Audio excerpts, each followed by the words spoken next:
The flickering candlelight of the underground auction house cast dancing shadows across desperate faces. In the back corner, Elias pressed a trembling hand to his neck, feeling the fresh puncture wounds from yesterday's blood sales still burning. He hadn't fed in 3 weeks, the longest he'd ever gone without human blood in his 400 years of existence.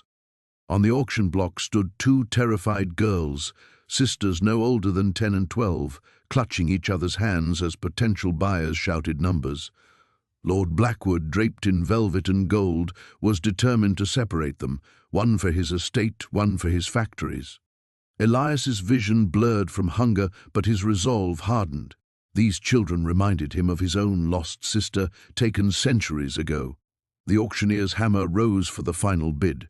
With his last coins, money earned from selling the very essence that kept him alive, Elias stood. 500 gold pieces, he shouted, his voice cutting through the crowd like a blade. The room fell silent. Lord Blackwood's face twisted in rage. But what secret was Elias hiding that made saving these girls worth risking his immortal life? The silence stretched like a taut wire ready to snap. Elias felt every eye in the cramped underground chamber turned toward him, their gazes weighing and measuring. His legs trembled beneath his worn cloak, the hunger gnawing at his insides like a living thing. The metallic scent of blood from dozens of humans packed into the space made his fangs ache with need. 600! Lord Blackwood's voice boomed across the stone chamber, his jeweled rings catching the candlelight as he gestured dismissively toward Elias. And I'll have you know, stranger, that I don't take kindly to interference in my business affairs. The older sister on the platform, dark hair matted with dirt, dress torn at the sleeves, lifted her chin defiantly despite the tears streaming down her face. Something in that gesture, that fierce protectiveness as she stepped slightly in front of her younger sibling, sent a knife of memory through Elias's chest. Helena. His sister's name whispered through his mind like a ghost. She had looked just like that the night the plague took her, brave and terrified all at once, trying to shield him from death itself even as it claimed her. 700! Elias called out, his voice steadier now despite the way his hands shook. The coins in his purse clinked together, every piece of gold he'd earned selling pints of his ancient blood to desperate alchemists and black market physicians.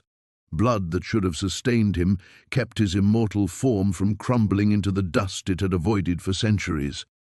A murmur rippled through the crowd. Merchants and minor nobles twisted in their seats, craning their necks to get a better look at this mysterious bidder who dared challenge one of the most powerful men in the kingdom. Elias pulled his hood lower, shadows mercifully concealing the pale, gaunt features that marked him as something other than human. Lord Blackwood's face had gone an alarming shade of purple. He leaned forward in his ornate chair, his bulk straining against the velvet cushions. 1,000 gold pieces, he snarled. And that's my final offer. I suggest you crawl back to whatever hovel spawned you before I lose my patience entirely. 1,000. The number hit Elias like a physical blow. He had perhaps 800 in total, every coin he possessed in the world. His throat burned with thirst, and he could feel his supernatural strength ebbing with each passing moment. Soon, he wouldn't even be able to maintain the glamour that kept his vampiric nature hidden from the room full of mortals. On the platform, the younger girl, she couldn't be more than 9, had begun to sob quietly. Her sister whispered something in her ear, words of comfort that Elias couldn't catch over the growing noise of the crowd. But he could see the way the older child's shoulders set with determination, the way she squeezed her sister's hand 3 times in what was clearly some private signal between them. We'll face this together.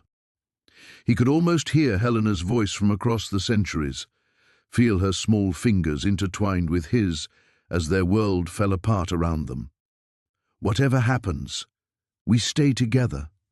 The auctioneer raised his hammer, already beginning the countdown that would seal the children's fate, going once for 1,000 gold pieces to Lord Blackwood. Elias closed his eyes and made a choice that he knew might destroy him. His hands moved to the silver pendant at his throat, the last thing of value he owned, older than most kingdoms, worth more than the lives of everyone in this room combined. It had been Helena's once, a gift from their mother before the old world burned. 1,500 gold pieces, he said quietly, holding the pendant high so its ancient silver caught the light. And this as collateral for the rest. The room erupted. Men shouted, chairs scraped against stone, and somewhere in the chaos Lord Blackwood roared like a wounded beast. But Elias only had eyes for the two girls, watching as hope flickered to life in their terrified faces, like candles being lit in a dark cathedral. The morning sun filtered through grimy windows as Elias made his way through the merchant quarter. Each step a calculated effort to appear human. The blood he'd sold last night had left him weaker than usual, but the coin purse hidden beneath his threadbare coat made the sacrifice worthwhile. For now. He paused outside Madame Corvina's establishment, watching through the frost-etched glass as she conducted her morning inspections. The woman moved like a predator among her charges, her sharp eyes cataloguing their worth with clinical precision. 24 children sat in neat rows, their faces scrubbed clean for potential buyers, but Elias only had eyes for the corner where Sarah clutched her younger sister's hand. At 13, Sarah had grown tall and willowy, her dark hair catching what little light penetrated the orphanage windows. But it was the fierce protectiveness in her stance that reminded Elias of another girl, centuries past, who had faced impossible odds with the same stubborn courage. 8-year-old Luna pressed close to her sister's side, her wide green eyes reflecting a trust that would soon be shattered if Elias failed them. The bell above the door chimed as he entered, drawing Madame Corvina's attention. Her practiced smile faltered slightly as she took in his appearance. The pale skin, the way shadows seemed to cling to him despite the morning light. "Mr. Blackwood," she said, her voice honey over steel, "have you reconsidered my generous offer? The girls would fetch a fine price separately, and you could have your pick of the others." "My interest remains unchanged," Elias replied, forcing warmth into his voice. "I wish to provide them both with a home. Together." Madame Corvina's laugh was like breaking glass. "Sentiment is a luxury, sir. Lord Ashworth arrives this afternoon with specific requirements for his estate, young, trainable, and unburdened by familial attachments. The older girl would suit perfectly." She gestured towards Sarah with the casual air of someone discussing livestock. "The little one is too young for heavy work, but Lady Pemberton seeks a companion for her daughter. Different households, of course, but both excellent positions." Elias felt the familiar burn of hunger gnaw at his stomach, made worse by his weakened state. How easy it would be to simply take what he wanted, to let the monster within solve this human problem with inhuman methods. But the girls were watching, and he'd sworn long ago never to become the nightmare that had once torn his own world apart. "What figure would convince you to honor my claim?" he asked instead. 50 gold sovereigns. The sum rolled off her tongue like a challenge, non-negotiable. The amount was staggering, more than most families saw in a lifetime. Elias's purse held barely a tenth of that, and his body had little more blood to spare without risking exposure or worse. But as he glanced toward the corner again, he caught Sarah watching him with a mixture of hope and desperation that pierced something long dead in his chest. "I'll have your payment by sunset," he said. Madame Corvina's eyebrows rose. "Lord Ashworth arrives at 4. If your coin isn't in my hand by then, the girls will leave with their new masters tonight."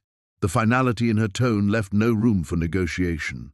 Elias nodded curtly and turned to leave, but a small voice stopped him.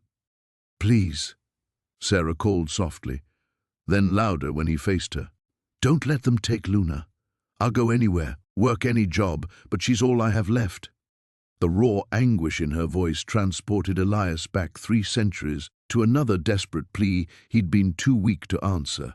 His sister's face flashed before his eyes, young, terrified, calling his name as the flames consumed their village and he lay bleeding in the dirt, newly turned and helpless to save her. "I give you my word," he said, meeting Sarah's gaze. "You will not be separated." Outside, the bustling market quarter felt suddenly oppressive.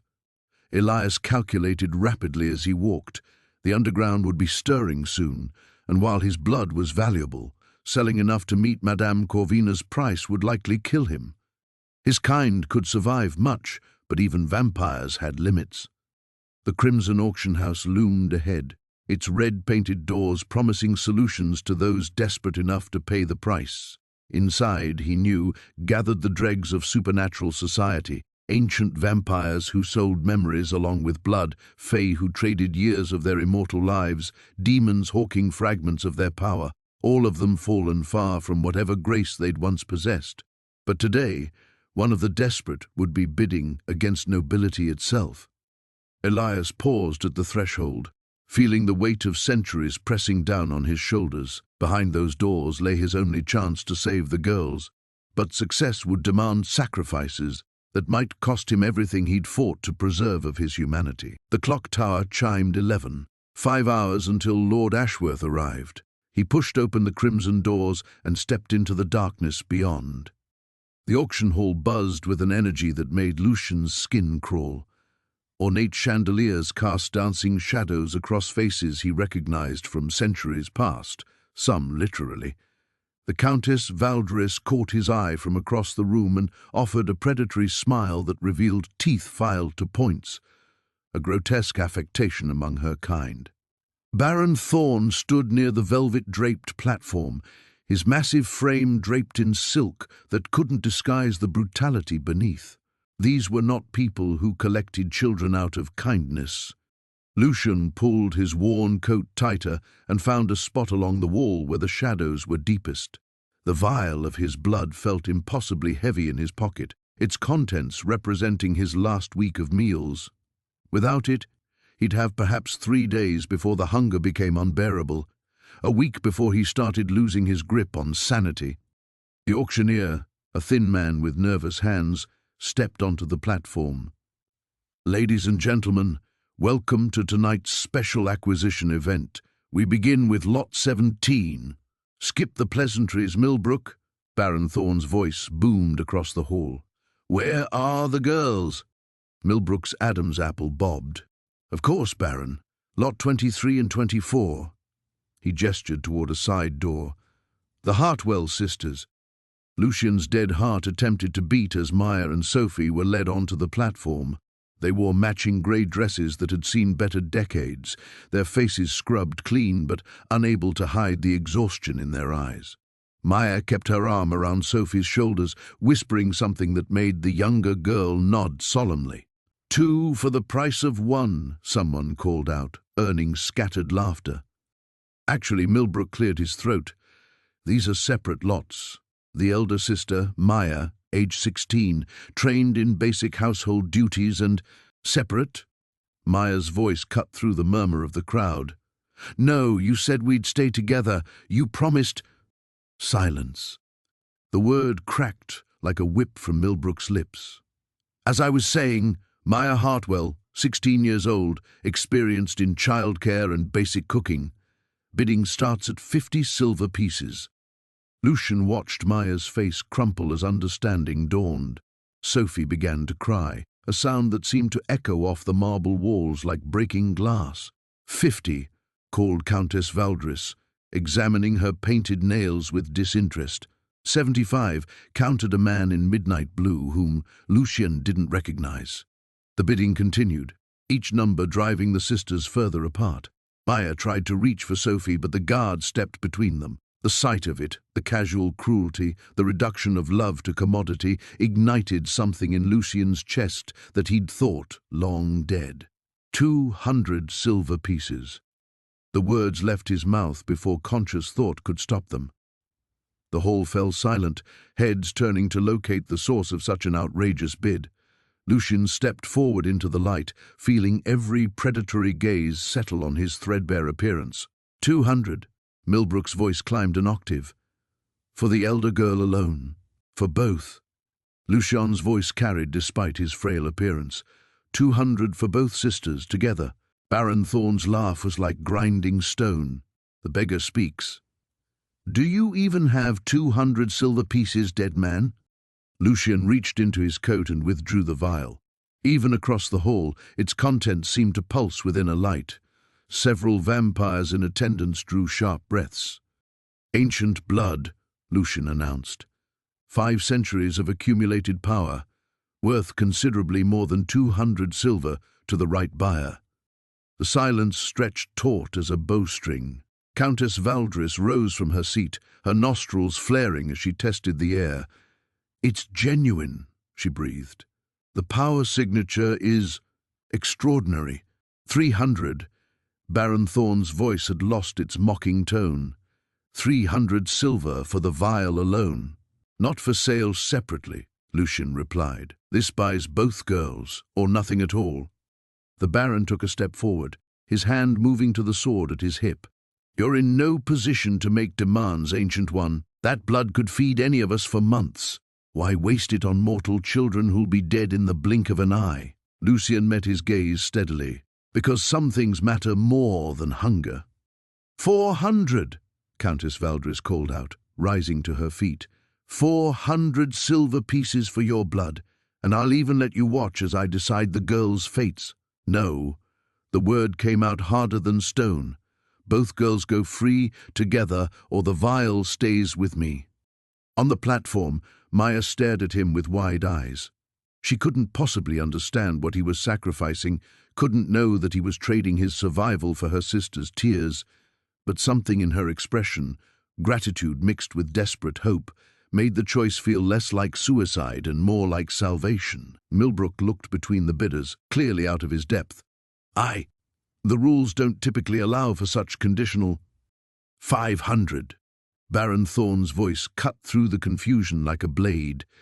500 silver pieces for the blood and the girls both. They'll serve in my household. The word serve dripped with implications that made Lucian's skin crawl. The morning sun filtered through the grimy windows of Lucian's basement dwelling, casting pale rectangles across the stone floor. He had not slept.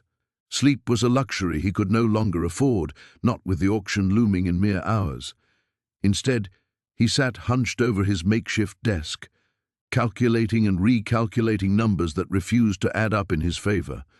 43 vials of his blood remained from the previous week's extraction. Each vial typically sold for 12 silver pieces to the black market alchemists who valued vampire blood for their healing potions. Even if he could command premium prices today, he would fall devastatingly short of the 700 gold pieces needed to outbid Lord Ashworth. A sharp knock echoed through the chamber. Lucian's head snapped up, his enhanced hearing detecting the familiar shuffle of worn boots. "Marcus, come," Lucian called, hastily covering his vials with a moth-eaten cloth. The old man descended the creaking stairs, his weathered face grim with purpose. "I've been thinking about your predicament," Marcus said without preamble. "There might be another way." Lucian leaned back in his chair, studying his friend's expression. "I'm listening. The night market opens tonight, just before the auction. Collector Voss will be there." Marcus paused, letting the name hang heavy in the air. "He pays triple the standard rate for vampire blood, sometimes more if the seller is willing to negotiate special terms." Lucian's jaw tightened. He knew of Voss, a grotesque man who dealt in the supernatural black market, selling everything from phoenix feathers to werewolf hearts to the highest bidders. The collector's interest in vampire blood went beyond its alchemical properties. Voss used it for darker purposes, feeding the addictions of wealthy nobles who craved the temporary enhancement that vampire blood provided when consumed fresh. "What kind of special terms?" Lucian asked, though he dreaded the answer. Marcus's eyes flickered with something between pity and determination. "He's been searching for a living vampire willing to provide ongoing harvests. Not just a few vials, but a permanent arrangement, a blood bond contract." The words hit Lucian like a physical blow. A blood bond contract was essentially vampiric slavery, binding the creature to provide regular extractions until death or the vampire's complete deterioration. Most vampires who entered such agreements lasted mere months before their bodies gave out entirely. "That's suicide, Marcus." "Maybe," the old man conceded. "Or maybe it's the only chance those girls have." Lucian stood abruptly, pacing to the narrow window. Through the glass, he could see ordinary people going about their morning routines. Merchants setting up stalls, children playing in the streets, lovers walking hand in hand. A world he had once been part of, centuries ago, before the curse that transformed him into this shadow existence. "There has to be another way," Lucian murmured. "You could steal the money," Marcus suggested darkly. "Your vampiric abilities would make you nearly impossible to catch. Lord Ashworth's mansion alone probably contains enough valuables to fund the auction 10 times over." Lucian shook his head. "I won't become what they already believe I am." "Then what? You've sold everything of value you owned months ago. You have no family, no allies among the nobility, no hidden treasures." Marcus's voice grew urgent. "That blood bond contract might be terrible, but at least it gives Clara and Sophie a chance at staying together. Without it, you're just a penniless vampire with good intentions." The truth of those words burned worse than sunlight. Lucian had spent decades rebuilding his humanity after the monstrous early years of his vampirism. He had learned to value mortal life, to see beauty in human connection, to find meaning in small acts of kindness. But what good was his reclaimed humanity if he couldn't use it to help 2 innocent children? "How much would Voss pay up front for such a contract?" Lucian asked quietly. Marcus's relief was palpable. "Enough. More than enough to win the auction, with money left over to ensure the girls have proper care." Lucian closed his eyes, feeling the weight of centuries pressing down on him. In his long existence, he had made countless choices, some noble, others shameful, but none had felt as momentous as this one. He was essentially choosing between his own survival and the sisters' future together. "Set the meeting," he said finally. Marcus nodded, though his expression remained troubled. "Lucian, you should know. Once you sign with Voss, there's no backing out. The magical binding is absolute." "I understand. And there's something else." Marcus hesitated. "Miss Elena came by earlier asking about you. She seemed concerned." The mention of Elena sent an unexpected pang through Lucian's chest. The young teacher had shown him kindness when few others would, treating him as a person rather than a monster. Her gentle smile had been one of the few bright spots in his recent existence. "What did you tell her?" "Nothing. But she's perceptive. I think she suspects you're planning something dangerous." Lucian turned away from the window, his decision crystallizing into resolve.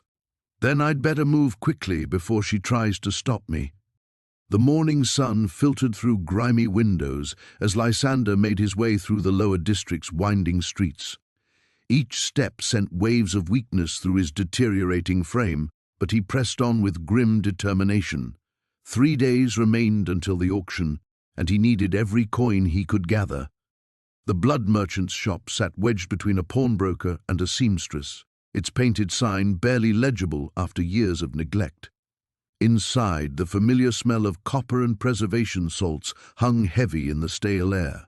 Behind the counter, Grim looked up from his ledgers with calculating eyes. "Back so soon, vampire? That's twice this week." The merchant's voice carried a note of concern that might have been genuine. "Even immortal bodies have limits." Lysander placed his hands flat on the scarred wooden counter, steadying himself. "I need the premium rate. Full extraction." Grim's weathered face creased into a frown. "That'll take nearly half your blood. You're already running on fumes." He gestured toward Lysander's pale complexion and the dark circles beneath his eyes. "What's worth dying for? That's my concern." Lysander's voice remained steady despite the tremor in his hands. The merchant studied him for a long moment, then shrugged. "Your funeral. But I'll need collateral this time. Something to ensure you don't collapse before I can sell the product." Lysander reached into his coat and withdrew his father's signet ring, the last remnant of his mortal life. The gold caught the lamplight, its carved family crest still sharp after 4 centuries. This should suffice. Grim's eyes widened as he examined the piece. Nobility? Well, well, this changes things. He looked up with newfound interest. "Where does a bloodsucker get his hands on something like this?" "It was mine, long ago." The merchant's expression shifted as understanding dawned. Fallen noble, are we? That explains the accent. He pocketed the ring with a satisfied smile. Very well. Full extraction it is. An hour later, Lysander stumbled from the shop with a purse of silver and a body pushed to its breaking point. The world swayed with each step, and he had to pause twice to steady himself against brick walls. But the payment would cover another bid increment, bringing him closer to the sum he needed. His next stop required traveling to the Middle District, where information flowed like wine among the merchant class. The Gilded Swan Tavern catered to traders and middlemen who dealt in gossip as much as goods. Lysander had cultivated contacts here over the decades, and today he needed their services desperately. He found Marcus Holt in his usual corner booth, a portly man whose silk vest strained against his expanding waistline. Marcus dealt in secrets and whispers, selling information to anyone with coin and sense. "Lysander, you look terrible." Marcus gestured to the empty seat across from him. "What brings you to my table looking like death itself?" "The Thornfield auction. I need to know who else is bidding." Marcus raised an eyebrow. "The orphan girls? Interesting choice. What's your angle?" Lysander placed 3 silver coins on the table. "Just the information." "Fair enough." Marcus leaned forward conspiratorially. "Lady Beatrice Ashworth is the favorite. She wants a ward to mold in her image, someone young and malleable. Then there's Lord Cornelius Blackwood, though his interests are—" Marcus grimaced. "Best not spoken aloud." The vampire's jaw tightened. He'd heard whispers about Blackwood's household and the servants who entered but never left. "Anyone else?" "A textile merchant named Harrington wants the older girl for his factories. Cheap labor disguised as apprenticeship." Marcus pocketed the coins. "The bidding starts at 50% silver, but it'll go much higher. These society types love their bidding wars." Lysander calculated rapidly. Between his savings and today's blood sale, he had perhaps 70 silver total. Against the resources of the nobility, it seemed impossibly small. That evening found him in the orphanage courtyard once more, watching Elena and Sophie through their window. The girls sat on Elena's bed, sharing a worn picture book by candlelight. Sophie pointed at illustrations while Elena read aloud, her voice soft but animated. As he observed their quiet contentment, Lysander felt the weight of his decision settling over him like a burial shroud. Tomorrow, he would return to Grimm's shop for another extraction, one that might well be his last. The ring was gone, but he still had his father's pocket watch and a few other trinkets that might fetch enough silver. The irony wasn't lost on him. For centuries he'd taken life to sustain his own existence. Now, for the first time, he was giving his life to preserve something precious, not the beating of 2 hearts, but the bond between 2 souls who had found in each other the family that fate had tried to steal. Sophie looked up suddenly and waved at the window. Elena followed her gaze, and both girls smiled when they spotted his familiar silhouette. Lysander raised his hand in return, wondering if this gentle farewell would be their last. The auction hall's gilded doors sealed behind them with a resonant thud that seemed to echo through Lysander's very bones. The opulent chamber beyond took his breath away, not from beauty, but from the overwhelming scent of wealth and power that permeated every surface. Crystal chandeliers cast dancing shadows across marble columns, while velvet-draped booths lined the walls like theatre boxes, each one housing figures whose faces remained carefully obscured. Clara's small hand trembled in his as they were ushered toward a section reserved for what the attendant had coldly termed the merchandise. The word left a bitter taste in Lysander's mouth. These were children, not objects to be bartered and sold like livestock. "Stay close to me," he whispered to both sisters, though his eyes lingered on Ilara's pale face. The younger girl had barely spoken since they'd entered the building, her wide eyes taking in everything with the hollow expression of someone who had already accepted her fate.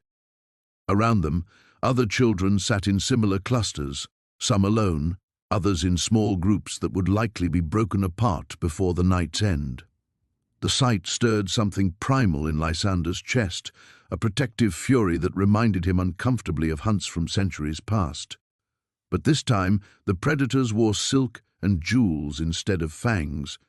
A bell chimed softly, and the murmur of conversation died as a tall man in midnight blue robes stepped onto the central dais.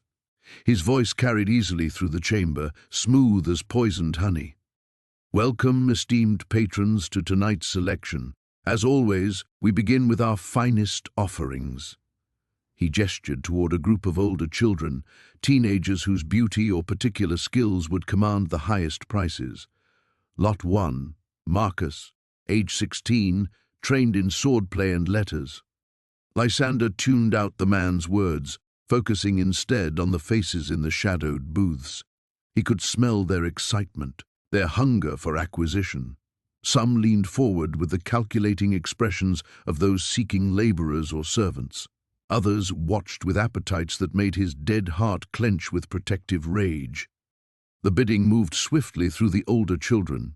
Prices called out in amounts that represented fortunes to common folk, but mere trifles to the assembled nobility. Lysander's enhanced hearing caught fragments of conversation from the booths, discussions of mining operations needing small hands, of households requiring discreet servants, of darker purposes that made his fangs ache to extend.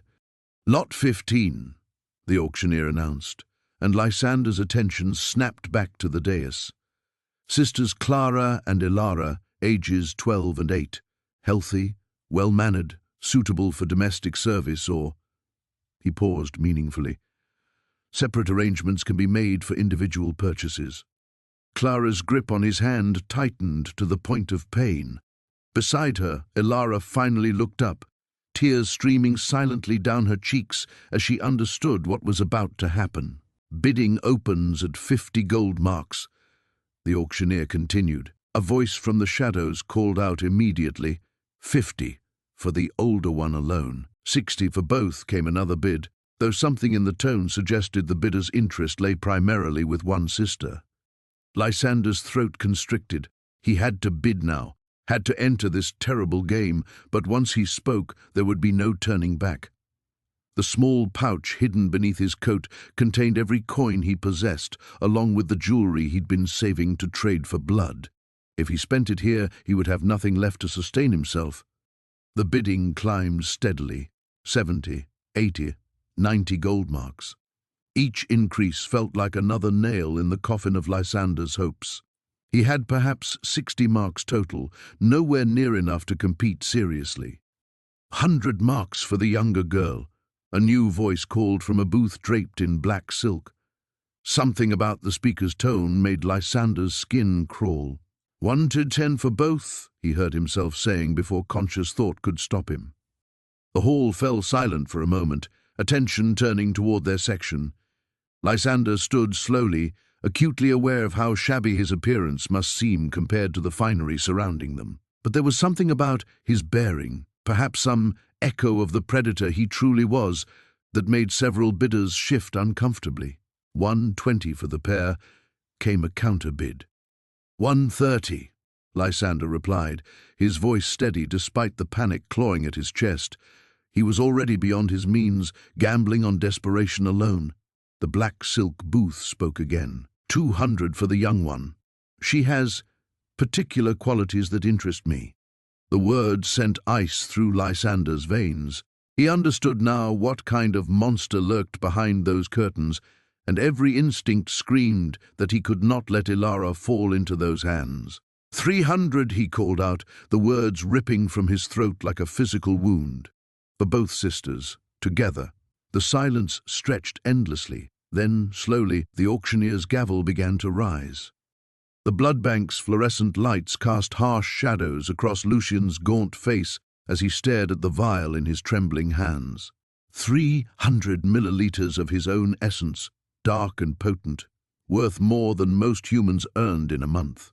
The irony wasn't lost on him. A creature who had once commanded armies now reduced to selling his lifeblood drop by precious drop. "That's the last we can take this week," Dr. Martinez said, her voice clinical but not unkind. She'd been extracting his blood for 2 years now, ever since he'd discovered this particular establishment catered to unusual clientele. Your regeneration rate is slower than it was 6 months ago. Lucian nodded, not trusting his voice. The weakness that had been creeping through his bones was becoming harder to ignore. Each extraction left him more depleted than the last, and the time between recoveries stretched longer. But Elena's words from the night before echoed in his mind. "We're going to be separated." The desperation in her voice had cut deeper than any blade. He pocketed the payment, enough to cover their lodging for another week, but nowhere near what he'd need for the auction. Lord Ashworth's adoption fee would require a sum that made Lucian's current savings look pitiful. The vampire closed his eyes, calculating. If he could convince 3 more facilities to take his blood, push his body past its normal limits. "Mr. Thorne." Dr. Martinez's hand touched his shoulder. "Are you certain you're well enough for this frequency of donation? Your recovery markers are concerning." "I'm fine," he lied, rising from the medical chair with more effort than he cared to admit. The room tilted slightly, and he gripped the armrest until it steadied. "When can I return?" "Not for at least 10 days. Preferably 2 weeks. 2 weeks. The auction was in 5 days. Lucian's jaw tightened as he made his way through the sterile corridors and into the London drizzle. The weak afternoon sun felt like needles against his skin, another sign of his deteriorating condition. A well-fed vampire could tolerate daylight with minor discomfort, but hunger made everything more difficult.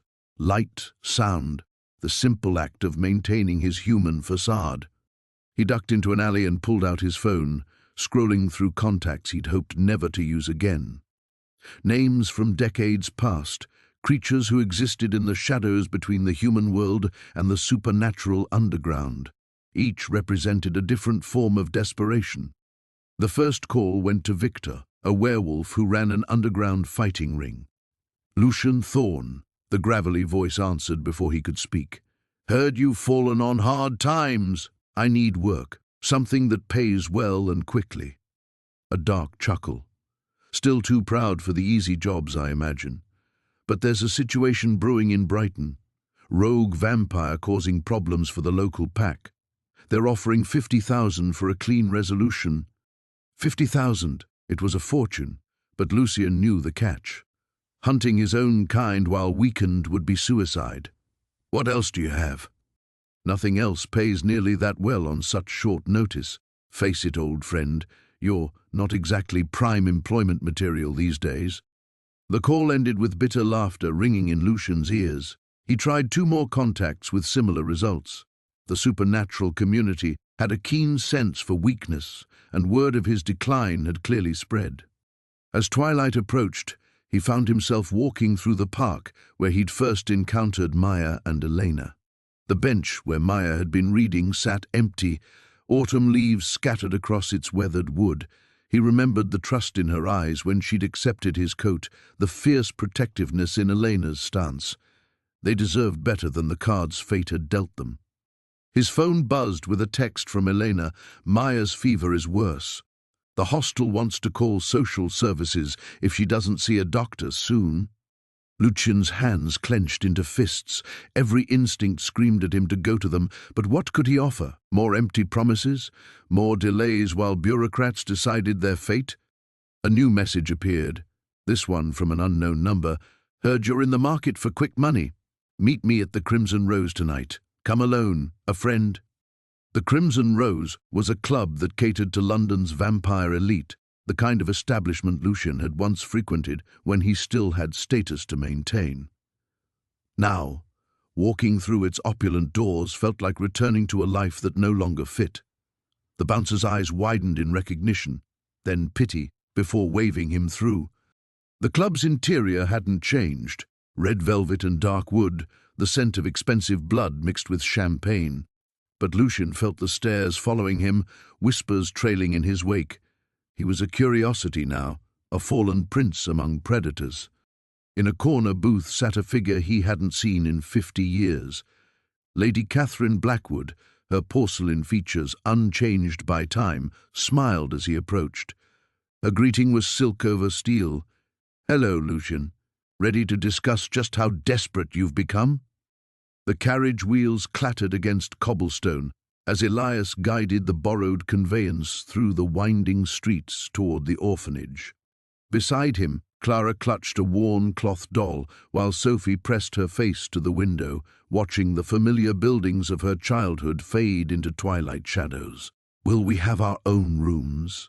Clara's voice barely rose above a whisper, her small fingers worrying the doll's frayed dress. Elias felt an unfamiliar tightness in his chest. "You'll have whatever you wish, a room together or apart, entirely your choice." The manor he'd secured sat on the outskirts of the city, far from prying eyes and gossiping tongues. It was modest by noble standards, but palatial compared to the cramped orphanage dormitories. More importantly, it came with Mrs. Whitmore, a kind-faced widow who'd agreed to serve as governess and companion to the girls. As they approached the wrought-iron gates, Sophie finally turned from the window. "Why did you do it? Really?" The question hung in the air like incense, heavy and penetrating. Elias had asked himself the same thing countless times since the auction. The rational part of his mind, the part that had kept him alive for 3 centuries, screamed that he'd made a catastrophic mistake. But looking at Sophie's earnest face, he found the answer came easier than expected. Because some things are worth more than survival. The manor's windows glowed with warm lamplight as Mrs. Whitmore appeared in the doorway, her arms already outstretched in welcome. Clara scrambled from the carriage first, her earlier shyness forgotten in the face of genuine warmth. Sophie lingered, her hand finding Elias's sleeve. "You're leaving, aren't you?" Her perceptiveness shouldn't have surprised him. "I have affairs to settle, but I'll return." "When?" Elias couldn't meet her eyes. The truth was, he didn't know if he'd survive the next fortnight, let alone return. His blood reserves were dangerously low, and without the income from selling to Lord Ashworth's circle, his options had dwindled to desperate measures. But Sophie deserved better than his uncertainty. Soon, he lied, helping her down from the carriage. The next morning found him in the city's underbelly, navigating narrow alleys that reeked of desperation and decay. Here, among the refuse and forgotten, operated those who dealt in commodities too dangerous or distasteful for polite society. Marcus the broker ran his operation from a converted cellar beneath a defunct bakery.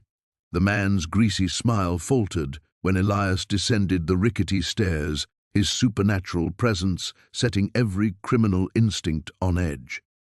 "Well, well, the notorious blood merchant graces my humble establishment."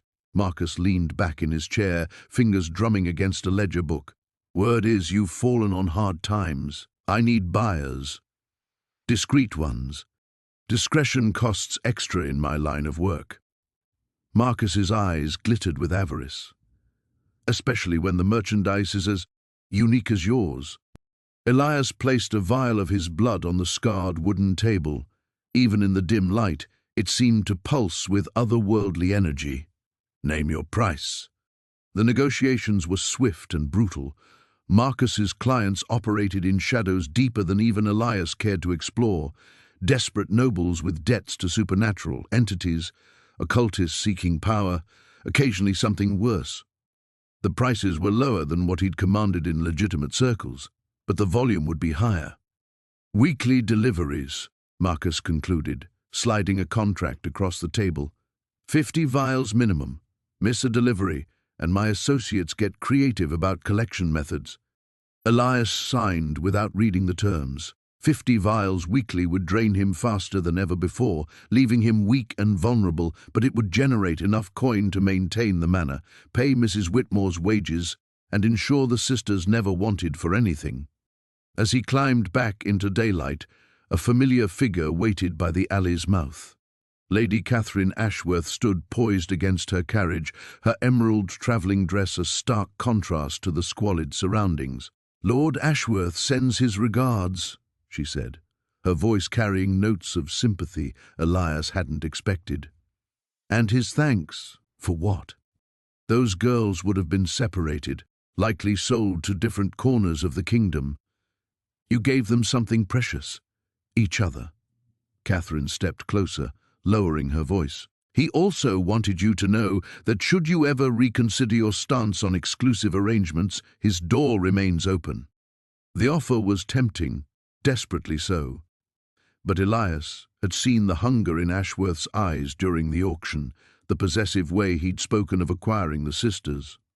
Some bridges, once burned, were better left as ash. Give his lordship my gratitude, but I'm committed to my current path. Catherine nodded, though her expression suggested she understood exactly what that path would cost him. As her carriage disappeared into the afternoon traffic, Elias felt the weight of his choice settling around him like a shroud. He had perhaps a month before the weekly blood harvests began taking their toll, a month to ensure the sisters were truly safe, to secure their future beyond any threat. After that, his own survival would become increasingly uncertain. But for the first time in centuries, uncertainty felt like a fair trade. The morning sun filtered through the grimy windows of Aldrich's lodging-house room, casting long shadows across the bare wooden floor. He sat hunched over a cracked mirror, examining the hollow cheeks and sunken eyes that stared back at him. 3 days had passed since the auction, and the effects of his blood loss were becoming impossible to ignore. His hands trembled as he reached for the vial of diluted pig's blood he'd managed to procure from a sympathetic butcher. The liquid was thin, almost pink, nothing like the rich sustenance he truly needed. Still, it was better than nothing. He drained it in one desperate gulp, feeling only the slightest reprieve from the gnawing hunger that had become his constant companion. A soft knock at his door made him freeze. Few people knew where he lived, and fewer still would dare visit such a squalid establishment. He approached the door cautiously, every instinct screaming danger. "Mr. Blackthorne?" The voice was young, feminine, and vaguely familiar. Through the peephole, he saw Elena standing in the narrow hallway, her dark hair neatly braided and wearing a simple blue dress that looked far too expensive for this neighborhood. Behind her, partially hidden, stood Mira clutching a small cloth bundle. Aldrich's undead heart would have stuttered if it still beat. He opened the door slowly, glancing past them to ensure they hadn't been followed. "What are you doing here?" he whispered urgently. "How did you find me?" Elena lifted her chin with surprising determination. "I followed you after the auction. I had to thank you properly. And I wanted to see where vampires live," Mira added matter-of-factly, peering around her sister with curious eyes. Aldrich ushered them inside quickly, scanning the hallway once more before closing the door. The room felt even smaller with the 2 girls in it, their presence somehow making the peeling wallpaper and sagging bed seem even more pathetic. "You shouldn't be here," he said, though his voice lacked conviction. Despite his weakened state, seeing them together, safe and unharmed, brought him a peace he hadn't felt in decades. Elena stepped forward, her eyes taking in his gaunt appearance with obvious concern. "You look terrible. When did you last feed properly?" The question caught him off guard. "That's hardly your concern. It is when you sacrificed yourself for us." She reached into her dress pocket and withdrew a small leather purse. "I brought money. Whatever you need." Aldrich stared at the offering, his pride warring with his desperation. "Where did you get that?" "Lady Pemberton gave us an allowance for necessities. She's kinder than I expected, actually. But that doesn't matter. You're starving because of us." Before he could protest, Mira stepped forward and unwrapped her bundle, revealing fresh bread, cheese, and dried fruit. "I know you can't eat these, but Elena said we should bring something." She looked up at him with those wide, innocent eyes. "Will you die?" The simple question hung in the air like a blade. Aldrich knelt down to meet her gaze, forcing a reassuring smile. "I'm harder to kill than I look, little one." "That's not an answer," Elena said sharply. She moved closer, studying his face with an intensity that made him uncomfortable. "When you gave your blood at the auction, how much was it? All of it?" "Nearly." The admission slipped out before he could stop it. Elena's face paled, My God, why? For a moment, Aldrich couldn't speak. The answer was too complex, too painful. How could he explain that watching them cling to each other in that cage had awakened something in him he thought was long dead? How could he tell them that their love for each other reminded him of what it meant to be human? Because, he said finally, some things are worth more than survival. Tears gathered in Elena's eyes. But now what happens to you? I'll manage. I always do. Liar. She wiped her eyes with the back of her hand. Take the money, please. Elena, my blood then. The words hit him like a physical blow. Absolutely not. Why? You saved us. Let us save you. Your children. I won't. I'm 16. Elena's voice cracked with emotion. I'm old enough to choose. And I choose to help you. Aldrich stood abruptly, putting distance between them. The offer was tempting beyond measure, not just for the sustenance, but for what it represented, genuine care from someone who owed him nothing. No, he said firmly. Find another way to ease your conscience. Mira tugged at his worn coat sleeve. Are you sure you won't die? He looked down at her, this child who should fear him but instead worried for him, and felt something crack inside his chest. Perhaps this was what redemption felt like, not grand gestures or divine forgiveness, but two orphaned girls who refused to let him fade into nothing. I promise you, he said, touching her cheek gently. I'll find a way to survive. Even as he spoke the words, he wasn't entirely sure they were true. The blood merchant's shop felt smaller than usual when Lysander returned, the weight of his decisions settling into his bones like winter frost. 3 vials remained on his shelf, 3 days of life, perhaps 4 if he rationed carefully. The irony wasn't lost on him that after centuries of taking life, he now measured his own existence in such meager portions. He uncorked 1 vial with trembling fingers and drank deeply, feeling the familiar warmth spread through his chest. The relief was temporary, but it cleared his mind enough to focus on what needed to be done. Tomorrow night, the auction would determine everything. A soft knock interrupted his brooding. Lysander froze. Customers rarely came this late, and never with such hesitant taps. He opened the door to find Mira standing in the shadows, her small frame dwarfed by an oversized cloak. You shouldn't be here, he whispered, glancing down the empty street.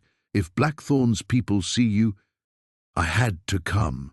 Her voice carried a maturity that didn't belong to someone her age. Elena doesn't know. She thinks everything will work out because you promised, but I see how scared you are. Lysander's chest tightened. In his long existence, few had ever read him so clearly. I'm not scared. You're terrified. Mira stepped closer, her dark eyes reflecting the lamplight. You think you're going to lose tomorrow. You think Lord Ravencrest will outbid you, and we'll be separated forever. The truth hung between them like a blade. Lysander had faced down armies, survived plagues, endured centuries of solitude, but this child's unwavering gaze stripped away every defense he'd built. What if I am? He asked quietly. What if there's nothing I can do? Mira reached into her cloak and withdrew a small, wrapped bundle. Elena's been saving this. She doesn't know I took it. She unwrapped a delicate silver locket, tarnished but clearly valuable. It was our mother's. Elena wears it every day, but she'd sell it for me. She'd sell everything. I can't take that. You're not taking it. I'm giving it to you. Mira pressed the locket into his palm. Because you're the first person since our parents died who's tried to keep us together instead of pulling us apart. The silver burned against his skin, not from any supernatural weakness, but from the weight of trust it represented. This won't be enough. Not against what Ravencrest can offer. Maybe not. Mira's voice remained steady. But you taught me something tonight. You showed me that sometimes the only way to save what matters is to risk everything else. Before Lysander could respond, she was gone, melting back into the shadows with practiced ease. He stood in his doorway, the locket warm in his palm, and felt something he hadn't experienced in decades. Hope laced with terror. The next evening arrived with unusual swiftness. Lysander dressed carefully, choosing his finest coat, a deep burgundy that had been fashionable 50 years ago but still cut an impressive silhouette. He tucked the locket into his inner pocket, along with the deed to his shop and every piece of currency he'd managed to gather. The auction house buzzed with nervous energy. Nobles clustered in small groups, their conversations a mix of idle gossip and calculated strategy. Lysander recognized several faces from previous events, though they looked through him as if he were furniture. Lord Ravencrest made his entrance precisely at 9, his silver-tipped cane clicking against the marble floor. He wore confidence like expensive cologne, and when his gaze found Lysander, his smile was razor-thin. "We'll see." Lysander kept his voice steady, though his enhanced hearing picked up the rapid rhythm of his own heartbeat. "Indeed we shall." Ravencrest's eyes glittered with amusement. "I do hope you haven't done anything foolish in preparation. It would be such a waste." The auctioneer called for attention, and the crowd settled into their seats. Lysander found himself in the back, surrounded by the rustle of silk and the clink of jewelry. The first few lots passed in a blur: artwork, rare books, a thoroughbred horse that sold for more than most people saw in a lifetime. Then Elena and Mira were brought onto the stage, and Lysander's world narrowed to a single point of focus. Elena held her sister's hand tightly, her chin raised in defiant dignity. Mira's eyes swept the crowd until they found his, and for a moment she smiled. "Lot 17, the auctioneer announced. 2 sisters, aged 14 and 9 respectively, healthy, literate, and trained in basic household management. Bidding will start at 50 gold sovereigns." The carriage wheels clattered against cobblestone as Lydia pressed her face to the window, watching the grand estate fade into morning mist. Beside her, Clara clutched a worn cloth doll, her small fingers white-knuckled around its faded dress. Neither spoke of the man who had given everything to keep them together. "Where are we going?" Clara whispered, her voice barely audible above the horse's hooves. "To our new home," Lydia replied, though uncertainty colored her words. Lord Ashworth had promised them safety, education, a future, but at what cost to the vampire, who now lay dying in some forgotten corner of the city? Miles away, Elias stirred in the abandoned warehouse, where Marcus had dragged his unconscious form. Sunlight streamed through broken boards, each ray a burning reminder of his vulnerability.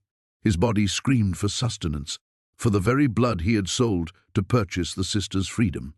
"You magnificent fool," Marcus muttered, wringing out a damp cloth. 600 years of survival, and you throw it away for 2 mortal children." Elias tried to speak, but his throat felt lined with sand.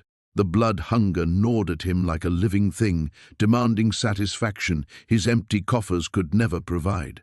He had kept nothing back. Every vial, every precious drop had gone toward the auction. "They're safe?" he managed to rasp. Marcus nodded grimly. "Ashworth's carriage collected them an hour ago. They asked for you." The pain in Elias's chest had nothing to do with his deteriorating condition.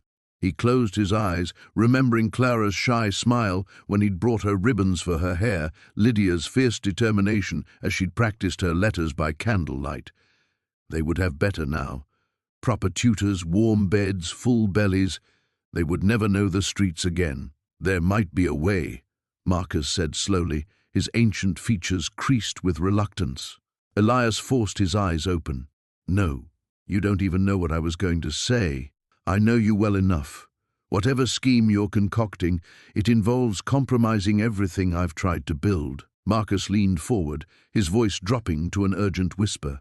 "Cordelia Blackthorne." The name hit Elias like a physical blow. Cordelia, beautiful, ruthless, and utterly without mercy. She had been his sire's favorite, had risen to lead one of the most powerful vampire houses in Europe. She was also the one who had cast him out decades ago when he'd refused to participate in her increasingly brutal methods of maintaining power. "She's in the city," Marcus continued. "Has been for weeks, consolidating territory. Word is she's looking for capable lieutenants. After what happened in Vienna, she's pragmatic above all else.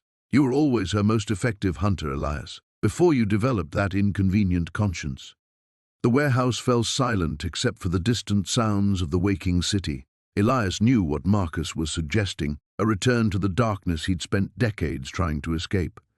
Cordelia would welcome him back, would provide the blood and protection he needed to survive. But the price would be becoming the monster he'd fought so hard to leave behind. The girls, he whispered, would never know.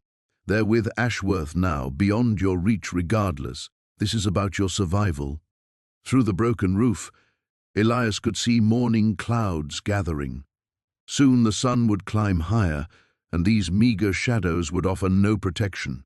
His body was already beginning to shut down, ancient systems failing without the sustenance they required.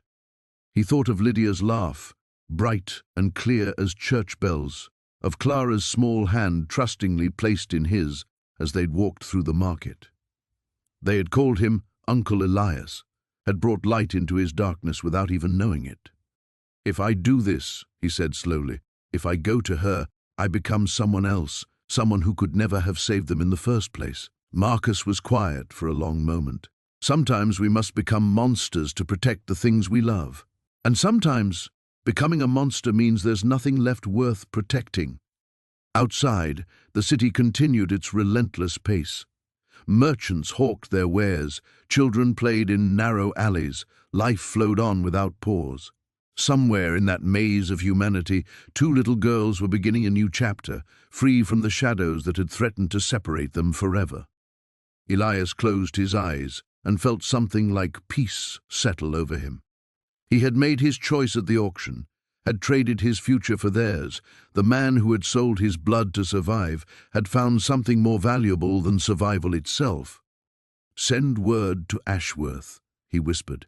"Tell him to watch over them, to remember they came from nothing, but they are not nothing." Marcus stared at him for a long moment, understanding dawning in his ancient eyes. "Elias, tell them." Elias's voice faded as exhaustion claimed him. "Tell them Uncle Elias kept his promise." The morning sun filtered through the grimy windows of Cassius's basement sanctuary, each ray a reminder of how little time remained. He sat hunched over his worn wooden desk, calculating and recalculating figures that refused to add up in his favor. The auction was tomorrow night, and despite selling nearly every possession of value, he was still 300 gold pieces short of what he estimated he'd need to outbid Lord Blackthorn. A soft knock interrupted his brooding. Cassius frowned. Few knew of this hideaway, and fewer still would dare approach during daylight hours. He moved cautiously to the door, pressing his ear against the rough wood. "Cassius, it's Marcus." Relief and surprise warred in his chest as he unlatched the heavy bolts. Marcus stood in the shadowed stairwell, his usually immaculate appearance disheveled, dark circles under his eyes, suggesting he hadn't slept. "You look terrible," Cassius observed, stepping aside to let his old friend enter. Charming as always, Marcus surveyed the sparse room with barely concealed dismay. "Good God, Cassius, when you said you'd fallen on hard times, I didn't realize you meant this literally." Cassius gestured to the single chair. "To what do I owe the pleasure? Last I checked, you considered me a foolish idealist throwing his existence away." Marcus sat heavily, his usual aristocratic poise absent. "I've been thinking about what you said, about the girls, about what we've become." He paused, running a hand through his silver hair. "I went to see them yesterday." "You what?" Cassius couldn't hide his shock. Marcus hadn't shown interest in mortal affairs for decades. "I told myself I was merely curious about what had driven you to such madness, but when I saw them—" Marcus's voice softened. The younger one, Lily, was teaching Elena to braid flowers into crowns, such a simple thing, yet Elena smiled, truly smiled, for the first time since I've been observing them, and I realized that in 3 centuries, I couldn't remember the last time I'd done something that brought such pure joy to another being. Cassius leaned against the wall, studying his friend's face. And I understand now why you're willing to risk everything." Marcus reached into his coat and withdrew a leather pouch, setting it on the desk with a heavy clink. 500 gold pieces. It should be enough to ensure you win tomorrow night." Cassius stared at the pouch as if it might disappear. "Marcus, I can't accept this. You said yourself—" "I said many things, most of them born from centuries of cynicism and self-preservation." Marcus stood, smoothing his coat. "Consider it an investment in redemption, mine as much as yours. But if I lose everything, you lose this too." A ghost of Marcus's old smile appeared. "Then we'll be impoverished together. Imagine the scandal among the nobility." Cassius felt something crack inside his chest, a wall he'd built around hope itself. "Why now? After all these years of telling me that caring leads only to heartbreak?" "Because I realized that not caring leads to something far worse, emptiness." Marcus moved toward the door, then paused. "There's something else. Blackthorn has been asking questions about you. He knows you'll be at the auction, and he's not pleased about potential competition. About your resources, your motivations. He's suspicious that someone of your current circumstances would dare challenge him." Marcus's expression darkened. "Be careful tomorrow night. Blackthorn doesn't lose gracefully, and he has influence that extends far beyond his wealth." After Marcus left, Cassius sat staring at the gold until the coins seemed to blur together. 500 pieces meant he could bid confidently, but it also meant the stakes had risen impossibly high. It wasn't just his own existence at risk anymore. It was Marcus's faith, his friendship, his willingness to believe that love could triumph over centuries of learned selfishness. He thought of Elena's fierce protectiveness, the way she'd stepped between Lily and any perceived threat. He thought of Lily's laughter, bright and untainted, despite the darkness that had shaped her short life. They deserved better than separation, better than being treated as commodities in some nobleman's game. But doubt crept in like fog through the window cracks. What if winning the auction was only the beginning? What if he succeeded in keeping the sisters together but couldn't provide for them afterward? What if his very nature, the hunger, the darkness he carried, ultimately harmed them more than helped? He pushed the thoughts away. Tomorrow night he would face whatever came. For now it was enough that hope existed, that Marcus believed redemption was possible, that two orphan girls might have a chance at remaining together. Cassius carefully counted the gold, then hid it away. Tomorrow would test everything he thought he knew about sacrifice, about love, about whether a creature like him deserved salvation. The mansion's corridors seemed to stretch endlessly as Lysander made his way toward the auction hall, each step heavier than the last. The vial of his blood, his final reserve, pressed against his chest through his coat pocket like a cold accusation. 3 days had passed since he'd last fed, and the familiar ache of hunger gnawed at his bones with increasing ferocity. Behind him, soft footsteps echoed his own. He didn't need to turn to know that Mira and Elena were following, their small hands lightly clasped together as they'd done since arriving at the estate. The sight of their hopeful faces earlier had nearly broken his resolve. They trusted him completely, believing with the pure faith of children that he would somehow keep them together. "Sir Lysander," Mira's voice was barely above a whisper. He stopped and turned, crouching to meet her eyes. The younger sister's face was pale, her dark hair hanging in limp strands around her shoulders. Beside her, Elena stood with the protective stance she'd adopted since their parents' death, one arm wrapped around her sister's waist. "What is it, little one? Are you going to be all right? You look—" Mira hesitated, searching for words. "You look like Papa did before he got very sick." The innocent observation cut deeper than any blade. Lysander forced a smile, though he could feel how thin and strained it must appear. "I'm fine, Mira, just tired." Elena's sharp eyes studied his face with uncomfortable intensity. At 12, she was old enough to recognize lies, though perhaps not old enough to understand their necessity. "You're doing this for us," she said quietly, "selling your blood so you can bid on us." It wasn't a question, and Lysander didn't insult her intelligence by denying it. "Elena, why?"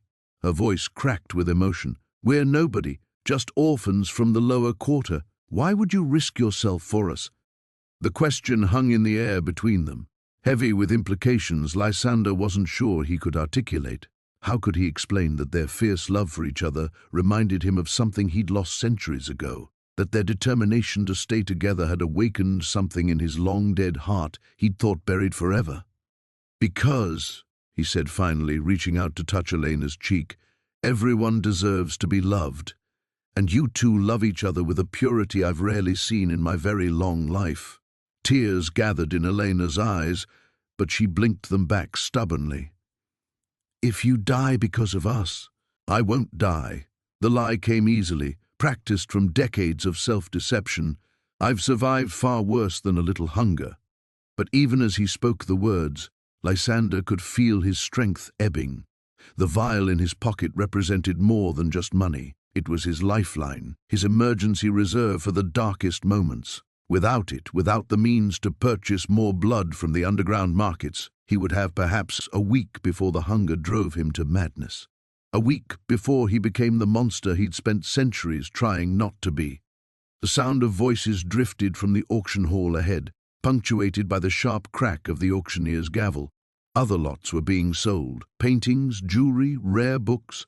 The sisters would come near the end, when the crowd was warmed up and purses were loosened by wine and the thrill of acquisition. "Sir Lysander?" A servant appeared at the corridor's end, his uniform immaculate despite the late hour. "Lord Ashworth requests your presence. The auction will begin soon." Lysander nodded, then turned back to the sisters. "I want you both to go to the servants' quarters and wait for me there. Whatever happens, whatever you hear, stay there until I come for you." "But—" Mira started. "Promise me." His voice carried the weight of command, though he softened it immediately. "Please." Elena squeezed her sister's hand, understanding passing between them in the way of siblings. "We promise." As they disappeared down a side corridor, Lysander allowed himself a moment of weakness. His hand found the wall for support as a wave of dizziness washed over him. The hunger was getting worse, and soon it would begin affecting his judgment, his ability to think clearly. In the auction hall, he could hear Lord Ashworth's booming laugh, followed by the tittering of his noble guests. These people who treated human lives like commodities, who would bid on two frightened children as if they were livestock. The thought sent a familiar rage coursing through his veins, temporarily masking the weakness. Let them laugh. Let them assume that a shabby stranger posed no threat to their entertainment. They had no idea what a desperate vampire was capable of, what lines he was willing to cross to protect the innocent. Lysander straightened his shoulders, checked that the vial was secure in his pocket, and walked toward the sound of voices. The auction was about to begin, and with it, either his redemption or his destruction. Perhaps, in the end, they would prove to be the same thing. The cathedral bells chimed midnight. As Elias made his way through the narrow cobblestone streets, his weakened body protesting every step. The auction house loomed ahead, its Gothic spires piercing the star-drunk sky like accusatory fingers. Tomorrow night would determine everything, whether Clara and Rosalie would remain together or whether they would be torn apart and sold to different noble houses across the continent. His hand instinctively moved to the leather satchel at his side, feeling the weight of the glass vials within. Each one contained what remained of his essence, his very life force distilled into liquid crimson. The blood of a centuries-old vampire commanded astronomical prices among the nobility, who believed it granted extended youth and supernatural vitality. They weren't entirely wrong. But with each vial he'd sold over the past months, Elias felt himself diminishing. His reflection, already faint, had begun to fade entirely from mirrors. His supernatural strength ebbed like a tide that refused to return. Most troubling of all, he could feel his memories starting to slip away, not the recent ones, but the ancient recollections that anchored his identity across the long centuries. "Foolish old creature," he whispered to himself, echoing the words Count Moravec had spat at him weeks ago. Perhaps the nobleman was right. Perhaps it was madness to sacrifice everything for two mortal children who would age and die while he endured. Yet when he closed his eyes, he saw Clara's fierce determination, as she'd thrown herself between him and the Count's guards, demanding they not hurt Uncle Elias. He remembered Rosalie's small hand slipping into his during thunderstorms, trusting him completely to keep the darkness at bay. These children had given him something he'd thought lost forever, purpose beyond mere survival. The auction house doors stood open, revealing the opulent interior where tomorrow's bidders would gather. Elias had attended enough of these events to know the ritual, the auctioneer's theatrical pronouncements, the subtle hand gestures of the bidding elite, the cold calculation that reduced human lives to mere transactions. But this time would be different. This time, he would not be selling, he would be buying. "You came," she said, her voice carrying both relief and concern. "I gave my word." Elias studied her face, searching for any sign of deception. Trust did not come easily to one who had survived as long as he had. "Do you have the information?" She nodded, producing a folded paper from her cloak. The complete list of tomorrow's bidders and their estimated resources. Count Moravec has assembled quite the consortium. They're calling it the Sisterhood Collection. They plan to market Clara and Rosalie as a matched set, then deliberately separate them to drive up individual prices. Elias felt his jaw tighten. Even weakened, the vampire's rage was a terrible thing. "Monsters," he growled. Indeed. Lady Ashworth's expression remained carefully neutral, but her eyes betrayed a flicker of shared disgust. "There's something else. Moravec has been spreading rumors about you, about what you've become. Some of the bidders know you'll be there, and they're curious to see how far the fallen vampire might go." "Let them watch," Elias said grimly. "They'll witness exactly how far I'm willing to fall." She handed him the paper, their fingers brushing briefly. Her skin was warm, vibrantly, impossibly warm compared to his own cold flesh.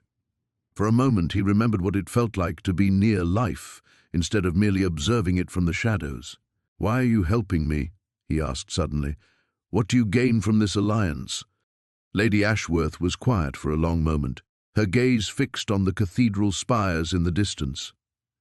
"I had a sister once," she finally said. "When our parents died, the courts decided we were too expensive to maintain together. I was sent to one cousin, she to another. I never saw her again." She turned to face him fully, and in her eyes he saw the reflection of his own desperate hope. "Some separations leave wounds that never heal, Mr. Thorne. If I can prevent that pain for Clara and Rosalie, then perhaps redemption comes in many forms," Elias finished softly. "Perhaps it does."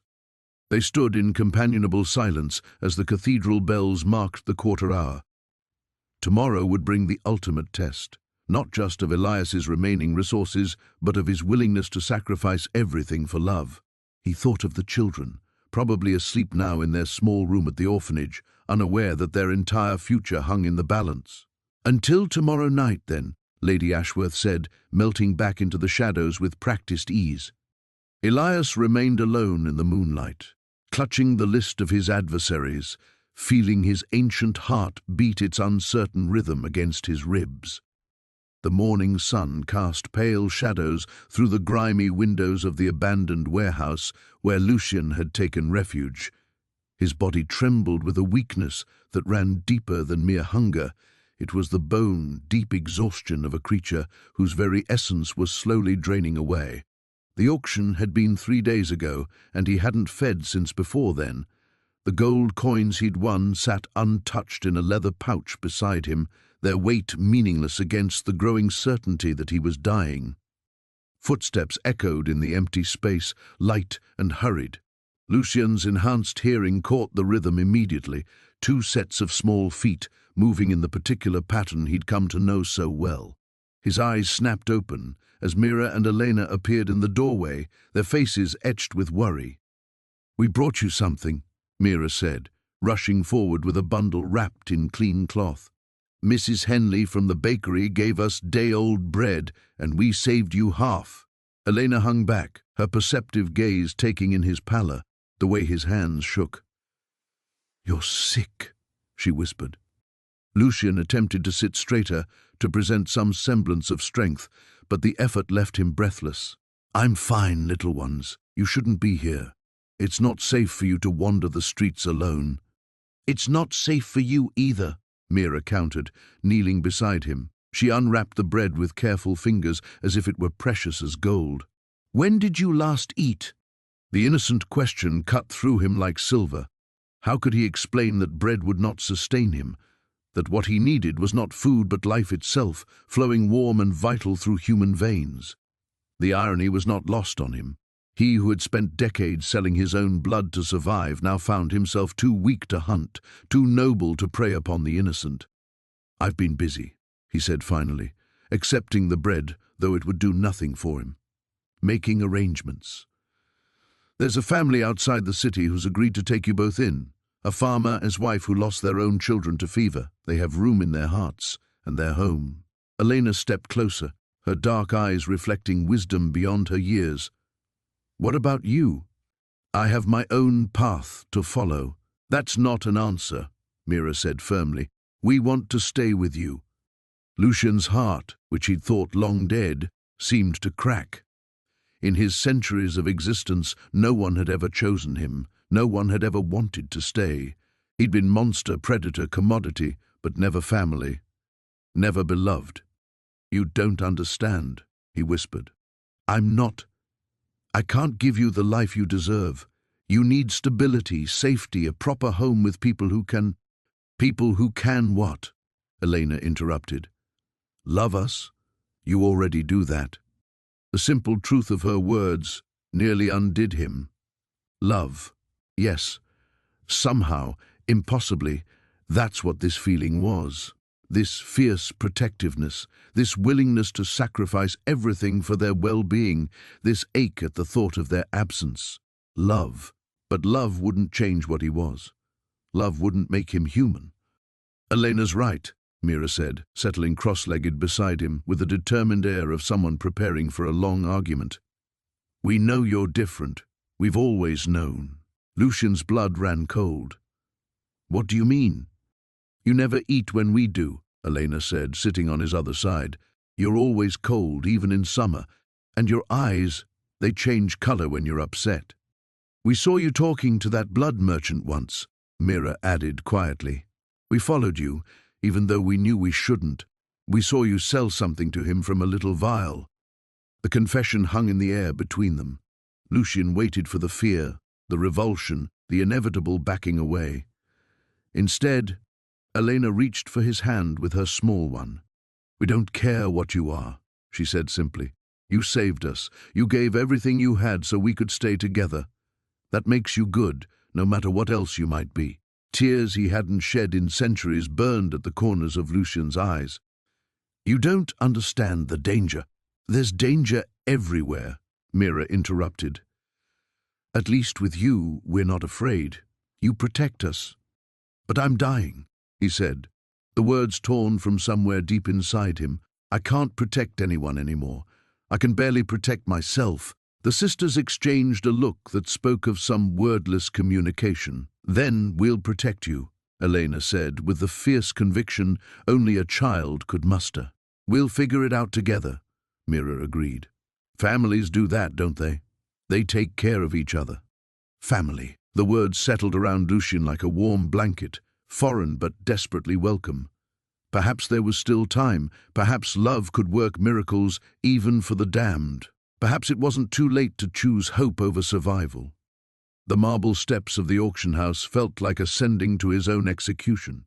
Each footfall echoed through the grand foyer, where crystal chandeliers cast dancing shadows across walls lined with portraits of long-dead aristocrats.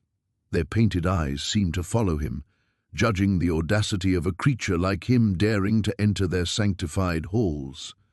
Lucian's fingers trembled as he adjusted his worn coat, the vial of his precious blood secured in an inner pocket. The weight of it pressed against his ribs, liquid desperation in glass. Around him, the elite of the city swept past in rustling silks and gleaming jewels, their conversations a symphony of casual wealth that made his throat constrict with bitter envy. Bidder 97, a clerk announced, pressing a numbered paddle into his pale hands. The wood felt foreign against his skin, like holding a weapon he'd never learned to wield. The auction hall stretched before him, a cathedral of commerce where human lives were bartered like commodities. Tiered seating rose in elegant crescents, filled with the kind of people who treated orphans as investments and viewed his kind as either novelties or nuisances. At the front, beneath harsh gaslight, stood the platform where Elena and Sophia would soon be displayed. He found a seat in the shadows near the back, pulling his collar high to hide the telltale pallor that marked him as other. The murmur of refined conversation washed over him, fragments about shipping investments, upcoming balls, the weather. How could they speak so carelessly when children's fates hung in the balance? Lot 17, the auctioneer's voice boomed. Two sisters, aged 14 and 12, excellent health, basic education completed. Lucian's unnecessary breath caught as Elena and Sophia were led onto the platform. Elena stood straight-backed and defiant, her dark hair gleaming under the lights, while Sophia pressed close to her sister's side. Even from his distant seat, he could see the terror in the younger girl's eyes, the way her small hand clutched at Elena's dress. The bidding opened at £50. Lucian's heart hammered against his ribs as hands rose around the room with casual indifference. 75. 100. The numbers climbed with ruthless efficiency, while the sisters stood frozen like deer before wolves. At £150, a woman in emerald silk raised her paddle.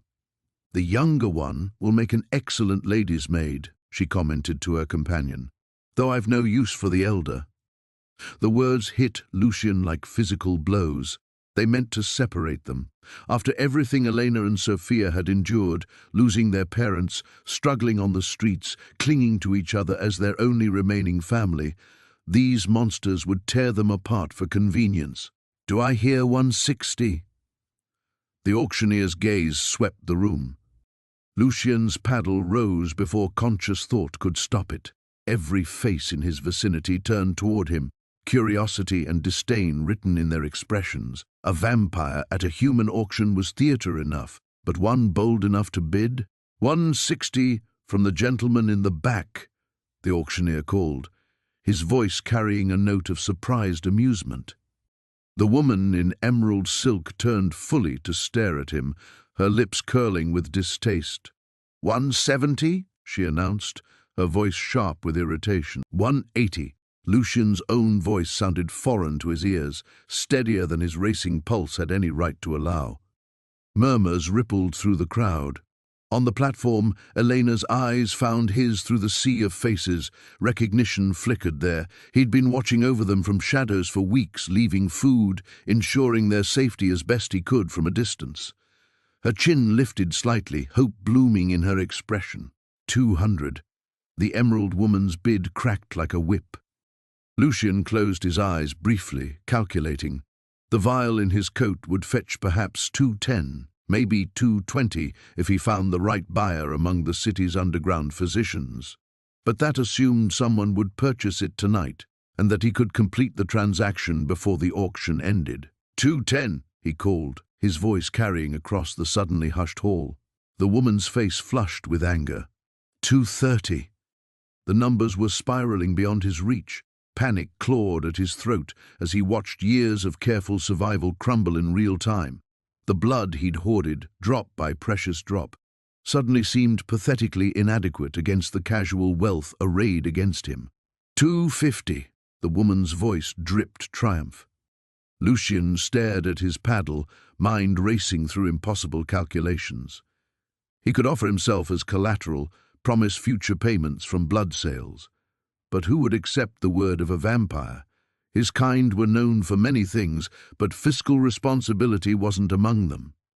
On the platform, Sophia had begun to cry silently, tears tracking down her pale cheeks.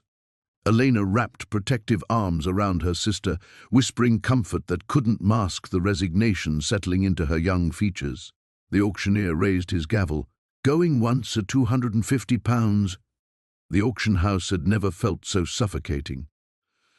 Lucian's hands trembled as he signed the final documents, each stroke of the pen feeling like another nail in his coffin. The weight of what he'd done settled over him like a burial shroud. Every drop of blood in his body now belonged to Lord Ashworth for the next 50 years. "Pleasure doing business," Ashworth murmured, his cold smile never wavering. "I do hope you're prepared for what comes next, vampire." Lucian ignored the veiled threat, his attention focused solely on Ilara and Mira, huddled together in the corner. The girls watched him with wide, uncertain eyes, perhaps sensing that something monumental had shifted in their world. He'd won their freedom, but at what cost? The blood debt would begin immediately. Already, Lucian could feel the magical binding taking hold, an invisible chain wrapping around his very essence. Within hours, Ashworth's collectors would arrive at his decrepit apartment to begin the extraction process. 50 years of systematic draining, assuming he survived the first few months. "Come," he whispered to the sisters, extending his hands. "Let's go home." The walk through London's winding streets felt like a funeral march. Ilara skipped beside him, chattering excitedly about having a real family again, while Mira remained thoughtfully quiet. She was the perceptive one, always watching, always understanding more than she let on. Lucian suspected she knew something was terribly wrong. His modest apartment had never seemed more pathetic than when he ushered the girls inside. The sparse furniture, cracked walls and single window overlooking the alley below, this was what he'd bankrupted himself to provide them. It would have to be enough. "Are you truly our guardian now?" Ilara asked, spinning in a circle on the threadbare rug. "Yes, little one, truly and forever." The words tasted like ash in his mouth. Forever was a luxury he could no longer afford. As evening approached, Lucian prepared a simple meal from the last of his provisions. He watched the girls eat with desperate intensity, memorizing every smile, every laugh, every casual touch as they reached across the table. Time had become his enemy in ways he'd never imagined.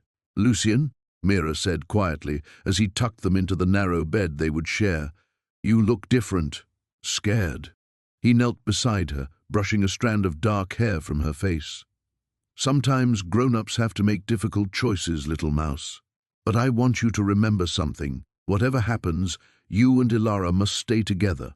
Promise me." "What do you mean, whatever happens?" Before he could answer, heavy footsteps echoed in the stairwell outside. Lucian's blood ran cold. They were early. The knock on his door was sharp and authoritative. "Open up." Lord Ashworth's collection service. Lucian's mind raced. He'd hoped for at least one full night with the girls, one chance to prepare them properly. But Ashworth was clearly eager to begin extracting his pound of flesh. "Stay here," he whispered to the sisters. "Stay quiet, and don't come out no matter what you hear." He opened the door to find 3 men in dark coats, their faces as emotionless as undertakers. The leader carried a leather satchel filled with what looked like medical instruments, tubes, needles and collection vials that gleamed ominously in the lamplight. "Lucian Blackthorne," the man said, consulting a document. "You're to come with us for the first extraction. Lord Ashworth has arranged proper facilities." "I haven't even had 24 hours with them," Lucian protested. "The contract specifies immediate commencement. You signed it willingly." The man's tone brooked no argument. Resist, and the terms become significantly more aggressive. Behind him, Lucian heard the creak of floorboards. He turned to see both girls peering around the bedroom doorframe, their faces pale with terror. In that moment, the full magnitude of his sacrifice crystallized. He'd saved them from separation, only to abandon them himself. "Please," he said, his voice barely above a whisper. "One night. Give me one night to arrange care for them. The blood debt waits for no one, vampire." Ilara suddenly broke free from her sister's grasp and ran to Lucian, wrapping her small arms around his waist. "Don't leave us," she sobbed. "Please don't leave us like everyone else." Lucian's heart shattered completely. He knelt and pulled both girls close, breathing in their scent, feeling their warmth against his cold skin for what might be the last time. In the distance, he could hear his death approaching, not the dramatic end he'd once imagined, but a slow, methodical draining that would leave him a hollow shell. I love you both, he whispered fiercely. Remember that. No matter what happens, remember that someone loved you enough to give everything. The collectors stepped forward, and Lucian knew his time was up. But as he looked into the tearful eyes of the two orphaned sisters he'd moved heaven and earth to protect, he realized something profound. For the first time in centuries, he'd found something worth dying for. The auction house had emptied hours ago, leaving only the echo of my footsteps against marble floors. In my arms I carried what remained of my existence, a single vial of blood, dark as midnight wine, worth more than most mortals would see in a lifetime. It was also the last drop I could spare without crossing into the realm of no return. Elena and Sophia waited in the shadows by the great pillars, their small hands clasped together as they had been throughout the bidding war. The elder sister's eyes held a wisdom beyond her 12 years, while the younger one simply trusted that somehow, impossibly, they would remain together. "Is it finished?" Elena whispered. I nodded, kneeling to their level despite the way it made my weakened joints protest. "You're safe, both of you. No one will separate you now." The paperwork had been signed in blood, fitting, given what it had cost me. Lord Blackthorn's fury still rang in my ears, his threats echoing off the vaulted ceiling as he was escorted out. He had expected to acquire Sophia for his collection of gifted children, while Elena would have been sold to the workhouses. Instead, they were free, with enough gold remaining to ensure their future. Sophia broke away from her sister and wrapped her thin arms around my neck. The warmth of her small body was a reminder of what I had never been, what I had lost centuries ago when death first claimed me. Yet somehow, in this moment, I felt more alive than I had in decades. "Will you come with us?" she asked, her voice muffled against my shoulder. The question pierced deeper than any stake. I had prepared for many possibilities, but not for the innocent hope in a child's voice. Elena watched me with those knowing eyes, understanding what her sister could not, that some rescues came with a price that couldn't be undone. "I must attend to some business first," I said carefully, smoothing Sophia's dark hair. It was not entirely a lie. Death, after all, was the ultimate business matter. The sisters had lodging arranged at a respectable boarding house, with a kind woman who asked no questions as long as the payment was real. I walked them through the lamplit streets, keeping to the shadows out of habit more than necessity. My reserves were too depleted for the sun to matter much now. At the boarding house steps, Elena turned back to me. "You're not coming back, are you?" The child's perception was unsettling. I had learned to lie convincingly over the centuries, but something in her gaze stripped away pretense. "You have each other," I said instead. "That's what matters." "But who will you have?" The simplicity of her question nearly undid me. Who indeed? In 500 years I had accumulated power, knowledge, wealth, and lost it all. I had loved and lost, killed and saved, existed in the spaces between life and death, but I had never truly belonged anywhere, to anyone. Until now, until two orphaned children reminded me what it meant to choose love over survival. Sophia hugged me again, fierce and brief. "Thank you for keeping us together." They disappeared through the boarding house door, Elena casting one last look over her shoulder before the warmth and light swallowed them both. I stood in the street until their window glowed golden above, two small silhouettes moving about their new room. The walk back to my lodgings took longer than expected. My steps grew uncertain, my vision blurring at the edges. The final vial I had sold had been my lifeline, the delicate balance between existing and fading. Now that balance was broken. I made it to my narrow room above the apothecary just as my legs gave out. The worn chair by the window caught me, and I settled into it with something approaching relief. Outside, the city continued its restless motion, carriages rattling over cobblestones, late revelers singing off-key the distant call of the night watch. From my pocket I withdrew the auction receipt. The sum was staggering, enough to keep Elena and Sophia comfortable for years, enough for education, proper clothing, dowries when the time came, a future I would never see but had made possible. The weakness crept through my limbs like rising water. This was not the violent death I had expected when I first turned, no stake through the heart or cleansing fire. Instead, it was gentle, almost peaceful, a slow dissolving, like mist touched by dawn. As consciousness began to fray, I thought I heard laughter from somewhere above. Young voices, bright with hope. Perhaps it was imagination, or perhaps some sounds carried further than others in the space between life and whatever came after. I had spent centuries taking life to sustain my own. Tonight, for the first time, I had given it freely. The last thing I saw was starlight through grimy glass, scattered like silver coins across the velvet dark.